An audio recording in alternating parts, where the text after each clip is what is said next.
we need to revisit the poem that Taylor Swift included with her Torture Poets album. I can't find the comment that I wanted to respond to, but it's a comment that I get sometimes when I talk about how Taylor's relationship with Matty Healy was not a romantic one. Meaning the significance of their connection, the core of what made it meaningful, and what Taylor wants us to take away from it is not a love story. If you watch my videos, you know that I talk about how the story that Taylor is trying to tell with her songs involving Matty Healy is about her relationship with the public. So the comment that I usually get is, well, that's not possible because Taylor made it very clear in her poem that Matty was a significant romantic relationship. And my response to that is, did she though? See, this is something I had to examine within myself. Our ability to dive deeper into Taylor's music is dependent upon our ability to fight our own tendencies toward romanticizing her subjects. In the poem, Taylor was very clear about one thing. Line 44, in summation, it was not a love affair. This line was so important that she titled the poem In Summation. In summation what? In summation, it was not a love affair. She literally screamed this in line 45, so we have to pay attention. This is what Taylor wanted to emphasize. This is what she wanted to get through to us, and this should be our takeaway. It was not a love affair. So if that's the case, then the challenge for us is to approach her work with fresh eyes and fresh ears. If it was not a love affair, if that's not the story that Taylor's trying to tell, then what was it all about? If we pay attention, we'd notice that Taylor tells us in the poem, because she repeatedly contextualizes what she's saying with references to her life as a public figure. In the introductory section of the poem, she refers to herself as the caged beast. I've talked about this in other videos. The caged beast is how Taylor sees herself and her life in the public eye. If Taylor saw herself as the protagonist of a romantic story, she would have chosen another metaphor. She would have referred to herself as someone who's heartbroken or someone who's awaiting her true love. But that's not the story that Taylor's trying to tell. This is why I say that the bigger story that Taylor's trying to tell with the Torture Poets department is not a romantic one. It's about her being the caged beast. It's about her relationship with the public.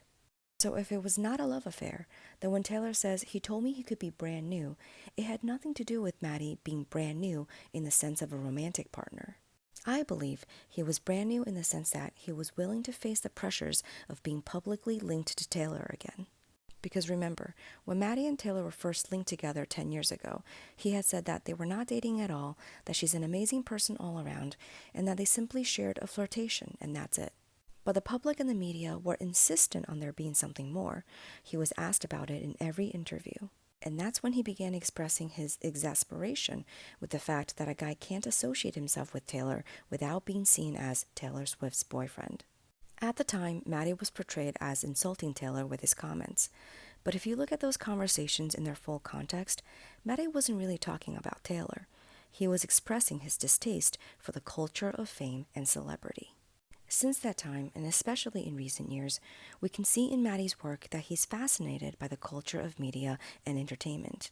He makes a lot of commentary about the intersection of performance and reality, and of fame and identity. So when it comes to Taylor, I believe that this time around, he was brand new in the sense that he was prepared for and willing to deal with the scrutiny that comes with being publicly associated with her. So when Taylor says in the next line, I was out of the oven and into the microwave, she's not exactly talking about the relationships with Joe and Matty themselves. She's talking about the scrutiny surrounding those relationships. The oven and the microwave are metaphors for the heat of attention from the press and the public surrounding her breakup with Joe and her public relationship with Matty. Because think about what happened after Taylor's breakup with Joe. It was big news, but it was pretty tame in that there was no scandal, until a few weeks later. Something happened with Joe. Something so bad that Taylor's brother and her closest friends mass unfollowed him on Instagram. We really don't talk about this enough, because for Taylor's family and closest friends to mass unfollow Joe all within the same 24 to 48 hours, weeks after they had already broken up, that means they found out about something that Joe did, something so egregious, something that was such a betrayal of Taylor that they all cut ties with him immediately. In the week that followed, just as the press and the public was starting to put some real heat on this, trying to figure out what exactly happened with Joe, that's when Taylor and Matty did all this. They dedicated songs to each other on stage, mouthed the words "I love you." He attended her shows in Nashville, and they were seen in public holding hands, pretty much all within the same week. Understandably, the public went crazy over this series of events, and we never gave any more attention to what really happened with Jo. She was out of the oven and into the microwave. The heat was now fully on her and Matty. If there are any doubts around what she's saying about Matty here in the poem, she gives context again in the lines that follow. How gallant to save the Empress from her gilded tower. The gilded tower is another reference to her life as a public figure. If Taylor saw her getting together with Matty as a romantic story, she would have chosen another metaphor. She didn't say he came to save her from a broken heart or from failed relationships. He came to save her from her gilded tower, from her life in the public eye. This is the context within which Taylor wants us to understand her relationship with Matty. And this is why I say Matty is a supporting character in Taylor's story about her relationship with the public.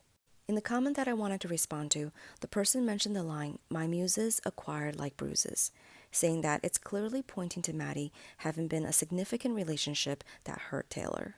My response is, that interpretation is an example of our tendency to romanticize what Taylor says. Because Taylor's muses are not just men. Her music is not inspired by only romantic relationships. She's acquired plenty of bruises from her experiences in the industry and from her relationship with the press and the public, things that she's written about for years. I need to show you a spreadsheet so we can visualize this. Of the 31 songs on the Torture Poets anthology, about a third are of Taylor processing her breakup with Jo and its aftermath. Another third of the songs either directly or indirectly talk about her relationship with the public. On this album, more than ever before, we see Taylor reflecting on how she thinks the world sees her, how she sees herself, and how she sees herself as a result of how the world sees her.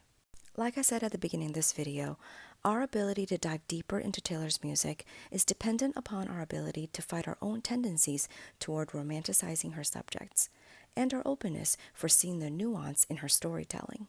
Because Taylor has an incredible ability to tell nuanced stories. Stories about how you can love someone, yet end up walking away because you know they're not right for you. Stories about how you can leave a toxic relationship and experience both relief and grief at the same time. Stories about how you can love and appreciate your dream job, yet resent its severe downsides. And stories about relationships in which there is deep, meaningful connection and intimacy, yet you would not characterize it as a romantic love.